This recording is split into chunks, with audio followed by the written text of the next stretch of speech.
Friends, before we go to our next song, I want to share with you some updates regarding some changes happening in the Baltimore-Washington conference. As many of you know, our congregation is part of the United Methodist denomination, which is a global church. And in the United States, we are organized into 5 jurisdictions. And within the Northeast jurisdiction, we are located within the Baltimore-Washington conference. For many, many years, our conference has been organized into 8 different districts. And here at Hunt Church, we are located within the Baltimore Suburban District, which is right next to and often partnering with the Baltimore Metropolitan District. The districts for many, many years have served a number of functions, including some missional functions like collaborating on key mission efforts to help folks in the area, but also a number of administrative functions. Like my direct supervisor is our district superintendent, and our reports are gathered and collected by the district. In 2024, the annual conference of the Baltimore-Washington Annual Conference voted, 80% of folks voted for us to move from 8 districts to 6 districts in order to free up some resources to support local church vitality. And so that organizational restructuring is going to start happening in preparation for July 1, 2025, so this year. The reason for this change is because there is a shared interest across the Baltimore-Washington Conference in helping all local churches to thrive. In the face of declining membership across our country, declining attendance, declining religious participation, the people in our conference decided to focus on moving closer to Christ, focusing on transformational, outward-facing, community-driven ministries, and doing so in a collaborative manner that's consistent with our shared values. This vital change effort involves refocusing our work on being the hands and feet of Christ in the community, reconnecting to our values, and restructuring to support those goals. So in support of those goals, the following structural changes are being made. The new structure, 3 key points. One is that every local church is going to be part of a collaborative hub, which is a network of 5 to 12 churches serving the same kind of community neighborhood. So think like Ruxton, Riderwood, Mays Chapel, like this kind of region right here. All hubs are going to be inside one of 6 geographic districts, again, moving from 8 to 6. And then in order for the districts to focus on the mission and the work, the non-mission related specialized administrative duties that have been part of the district's work in the past are going to be centralized to support local churches rather than each district having to provide these services. Now, all these new structures are going to be rolling out in the spring and the summer. This is why I'm trying to give you a heads up for when it impacts us. And everything in this is designed to help increase local church vitality throughout the conference.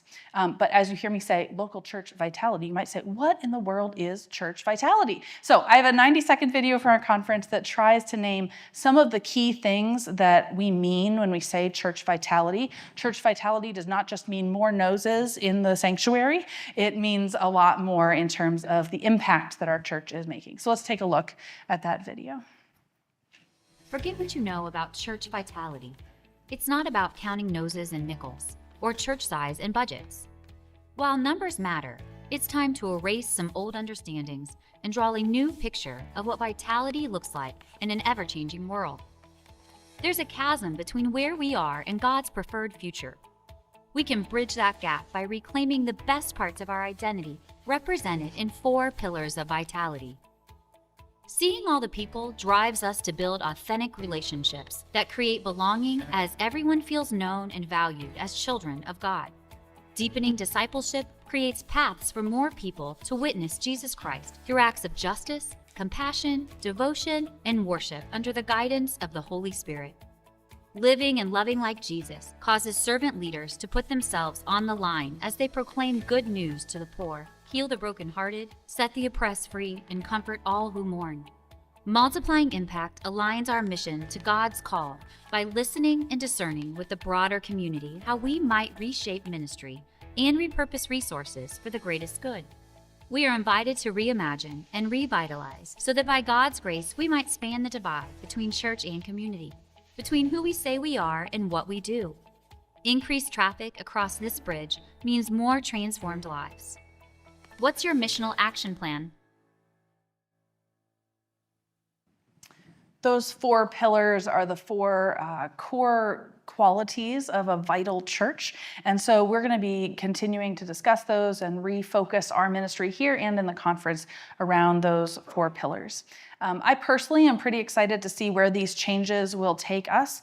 I'm not ready for that yet. I want to let you know that in a time where our local church is revitalizing our building and we're welcoming new members, I'm really proud that we're part of an annual conference that is also willing to undergo some restructuring and renovation in order to make sure that our region is all trying to grow and thrive together. And I'm really eager to partner with other local churches and to work together to share the work of serving our local community so that we can all be partners in making disciples of Jesus Christ for the transformation of the world. So your invitation today, you have received a little handout there that's an Our Shared Values handout. And so I have 3 requests for you. The first is to please read through that insert. On the side with the blue half circle on it, you'll see the 5 core values that our annual conference shares and that I think our church shares as well. Those core values of love and action, strength through connection, unity with diversity, partnering with purpose, and freedom to try. And the handout kind of explains what those mean. And I think that in a time of change, these values are very helpful and clear anchor points to help us in our lives together and to provide guidance for our actions and our decision making. The second invitation for you today is to take time to journal or discuss the questions that are on the back of that handout. Those reflection questions are designed to help you apply and integrate these values into your life and to also have some good thoughts around how our church can do the same. And then last but certainly not least, my invitation for you is to be in prayer, to pray for God to guide every step of vital change in your life, in our life as a church, and also throughout the Baltimore-Washington Conference.